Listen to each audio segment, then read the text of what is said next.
Esse é o canal Viva com Sabedoria e eu sou o Pastor Dalton. No vídeo de hoje nós vamos continuar a analisar a respeito do santuário e a mensagem de edificação pela fé, segunda parte. E nós vamos fazer um resumo a respeito do sacerdote em relação ao lugar santo e como isto está totalmente relacionado com a mensagem de justificação pela fé. Confira comigo o que diz o livro de Provérbios, capítulo 22, o versículo 28. Assim reza as Sagradas Escrituras: não removas os marcos antigos que puseram teus pais.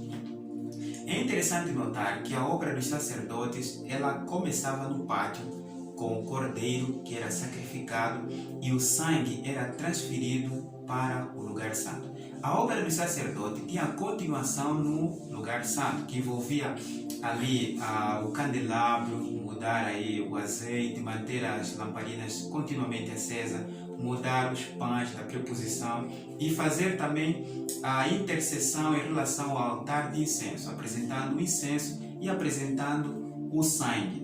Bem, na verdade, nós estamos estudando de que essa obra dos sacerdotes, ela tem dois momentos importantes.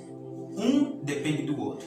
O que quer dizer? Todos os momentos são importantes, mas um é dependente do outro. O cordeiro é símbolo de Jesus Cristo. E o sacerdote também é símbolo de Jesus Cristo. E a obra do sacerdote no lugar santo também é símbolo de Jesus Cristo. Isso implica dizer que Jesus, em sua encarnação, ele teve o poder para obedecer. O que quer dizer que a encarnação de Jesus foi fruto do Espírito Santo. E o Espírito Santo, em relação a Jesus Cristo, quanto à sua encarnação, ele manteve a decisão de Jesus de se encarnar, porque a Bíblia diz que Jesus submeteu sua vontade ao Pai antes da encarnação. E a encarnação de Jesus Cristo foi resultado do Espírito Santo, o que quer dizer que Jesus ele conectou-se a Maria através do Espírito Santo e o Espírito Santo conectou Jesus em relação ao Pai. Isso implica dizer que a encarnação de Jesus foi totalmente obra do Pai, em perfeita conexão com o Pai. Por isso é que Jesus Cristo é o segundo Adão. O segundo Adão ele foi criado totalmente perfeito, conectado com Deus e cheio do Espírito Santo. E Jesus Cristo também totalmente conectado ao Pai e conectado a Maria através do Espírito Santo. E conectado ao Espírito Santo, Jesus Cristo, todo o processo de sua encarnação envolvia a obra do Espírito Santo, seu nascimento, a obra do Espírito Santo. Jesus é totalmente conectado ao Pai, diferente de nós que já nascemos totalmente desconectados ao Pai, com uma natureza totalmente desequilibrada, cujas paixões, quer sejam inocentes ou não inocentes, tomando continuamente o controle dos nossos instintos e o controle de nossa mente. Essa é a diferença entre nós e Jesus Cristo. Jesus nasce conectado ao Pai mediante o Espírito Santo, com uma vontade totalmente empoderada sobre o Espírito Santo, e nós nascemos totalmente desconectados ao Pai. Então a encarnação de Jesus Cristo empodera a sua vida de perfeita obediência mediante o poder do Espírito Santo. A perfeita obediência de Jesus Cristo empodera o seu sacrifício para que se torne perfeito. Porque se Jesus não obedecesse perfeitamente à lei de Deus, seu sacrifício não teria sido aceito na cruz do Calvário. E a morte perfeita de Jesus Cristo, por causa de sua perfeita encarnação, sua perfeita obediência à lei de Deus, empodera Jesus Cristo em sua ressurreição e sua ascensão em céus para a intercessão a favor daqueles que creem e a favor do mundo para que creiam nele. Por isso que Jesus Cristo, como nosso sacerdote, ele aplica os méritos de sua intercessão, os méritos de sua justiça alcançado na cruz do Calvário, em benefício da igreja, e para a igreja revele ao mundo a obra maravilhosa de Jesus Cristo como nosso Salvador e nosso mediador e nosso intercessor.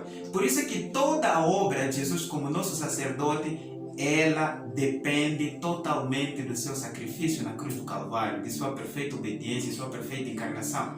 Por isso é que é importante deixar isso claro para você, que sem perfeita encarnação não há perfeita obediência, perfeito sacrifício e perfeita intercessão como sacerdote. Uma coisa depende da outra. Por isso é que o plano da salvação é um plano contínuo e progressivo.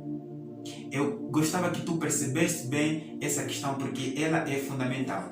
Note que Jesus Cristo, diante do lugar santo, ele apresenta os méritos de seu sacrifício, os méritos de sua justiça, para que as orações da igreja sejam aceitas. Nossas orações são misturadas com os méritos de Cristo, são misturadas com a justiça de Cristo. O Espírito Santo nós recebemos pela fé nos méritos de Cristo. O conhecimento das Sagradas Escrituras, da verdade, para revelarmos Jesus ao mundo, o pão da vida, a verdade plena, tal como se encontra nas Sagradas Escrituras, tal como são em Jesus Cristo, nós as recebemos pela fé na intercessão de Jesus mediante os seus méritos. O que implica dizer que toda a obra, desde o Calvário até a obra sacerdotal de Jesus Cristo, envolve a perfeita justiça de Deus. Calvário providenciou a perfeita justiça e a sua intercessão no lugar santo é mediante a perfeita justiça. Todo um percurso envolve a justiça de Cristo. Por isso é que a obra dos sacerdotes é uma obra de perfeita e imaculada justiça que é apresentada diante do Pai para que nós, como seres humanos, fôssemos justificados mediante a fé em Jesus Cristo. Esse resumo é para levá-lo a entender que o plano da salvação para justificar o homem tem passos, começando com a encarnação, a perfeita obediência e a sua morte expiatória na cruz do Calvário e sua intercessão no Santo e posteriormente sua mediação no Santíssimo para a remoção final dos pecados. Por isso, Jesus Cristo é o Senhor, justiça nossa. Nós somos salvos pela fé na justiça de Cristo.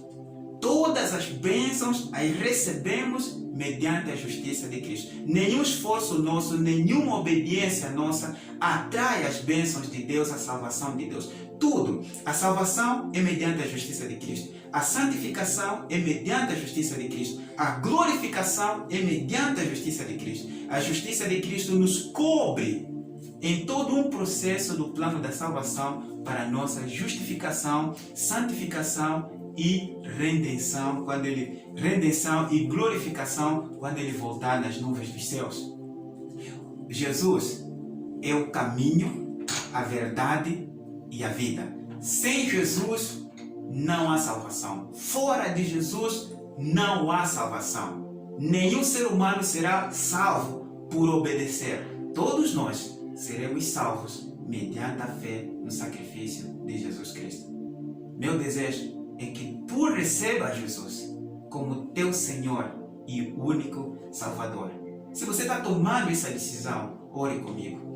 Querido Pai, conceda a mim e ao meu caro irmão e à minha cara irmã a bênção dos nossos olhos se abrirem para Jesus e Ele ser o mais desejado, o mais querido em nossas vidas.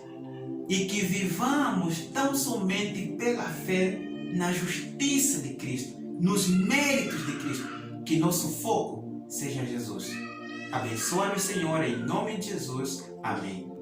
Lembre-se que viver com sabedoria é ter Jesus no coração. E eu aguardo você para o nosso próximo estudo. Que Deus o abençoe.